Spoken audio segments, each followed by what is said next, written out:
नमस्कार दोस्तों, स्वागत है आपका हमारे चैनल टेक स्टॉक में। आज मैं इस एपिसोड में आपको बताने जा रहा हूँ, एक बहुत ही महत्वपूर्ण खबर है, क्योंकि हम अपने चैनल में आपको नई-नई जानकारियाँ देते हैं और इस एजुकेशनल चैनल के माध्यम से अगर आप कोई भी इन्फॉर्मेशन का यूज़ करने में अगर सफल हैं, तो हमारे चैनल को सब्सक्राइब करिए, शेयर करिए और लोगों को बताइए इस चैनल के बारे में। मैं आपको बताने जा रहा हूँ कि रिलायंस इंडस्ट्रीज़ लिमिटेड का परफॉर्मेंस इस बीच बहुत अच्छा रहा है और 19 जुलाई को उनके रिजल्ट्स आने वाले हैं, जो कि एक उम्मीद है कि इस क्वार्टर के रिजल्ट बहुत अच्छे होंगे। लेकिन इससे महत्वपूर्ण खबर ये है कि एक रिलायंस का डिमर्जर हुआ था, उसमें से एक कंपनी निकली थी जियो फाइनेंशियल लिमिटेड, JFSL।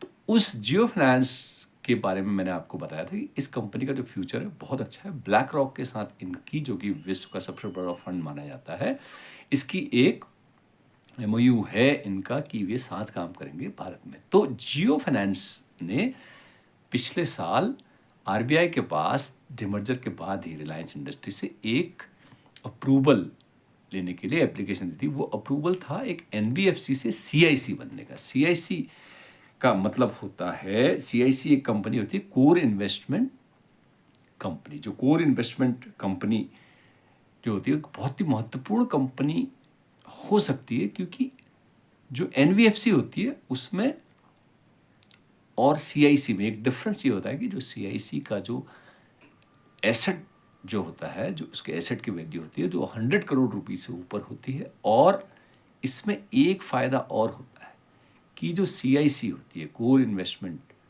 जो कंपनी होती है, उसमें ये शेयर्स का, इक्विटीज़ का, डिवेंचर्स का और मनी मार्केट के जो अन्य कामों का जो NBFC करती है, उसके अलावा इस तरह के जो काम हैं, वो सारे काम ये कर सकते हैं।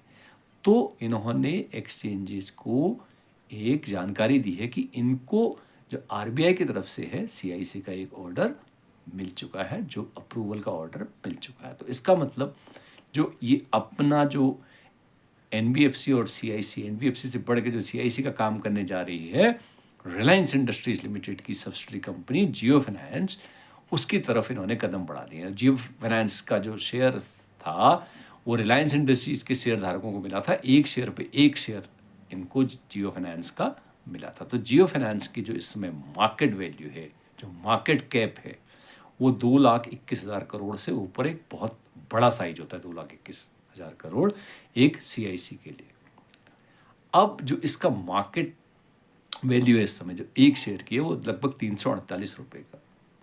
इसके पीछे जो मैनेजमेंट है, मुकेश अंबानी द्वारा जो गठित, जो मैनेज्ड रिलायंस इंडस्ट्रीज लिमिटेड, इसकी पेरेंट कंपनी है। उसके 19 जुलाई को रिजल्ट है। उसके रिजल्ट्स का जियो फाइनेंस पे सीधा-सीधा असर पड़ता है, क्योंकि जियो फाइनेंस में अभी भी रिलायंस इंडस्ट्रीज़ के जो एक मैनेजमेंट है, वो सेम मैनेजमेंट है। तो अब आप समझ लीजिए कि जियो फाइनेंस लिमिटेड, जो जियो फाइनेंस है, वो अपना जो इस तरह के जो एसेट्स हैं, सिक्योरिटीज़ का और शेयर्स का और जो अन्य मनी मार्केट के जो अन्य काम हैं, जो मनी लैंडिंग का, जो इस तरह का काम अब शुरू करेगी। और म्यूचुअल फंड में भी आएंगे। इन्होंने म्यूचुअल फंड के लिए भी RBI को अप्लाई किया है।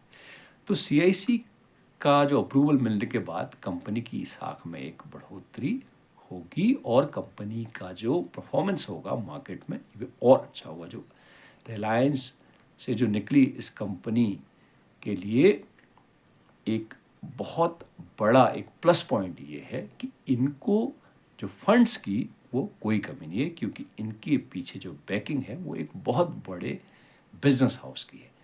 और इसका जो 52 वीक हाई है, अभी इसको बाजार में लिस्टेड हुए बहुत टाइम नहीं हुआ है, वो लगभग 396 रुपये के आसपास है और लगभग 348 रुपये के आसपास चल रहा है। तो आप कह सकते हैं कि रिलायंस इंडस्ट्री से निकली हुई इस कंपनी जियो फाइनेंस का जो भविष्य है, वो मार्केट में, इंडियन शेयर मार्केट के लिए एक बहुत ही उज्जवल भविष्य कहा जा सकता है। अगर आपको इसमें इन्वेस्ट करना है, तो एक बार अपने फाइनेंशियल एडवाइजर से ज़रूर एडवाइस लीजिए। तो जियो फाइनेंस की ये एक खुशखबरी मैंने आपको दे दी थी। नमस्कार।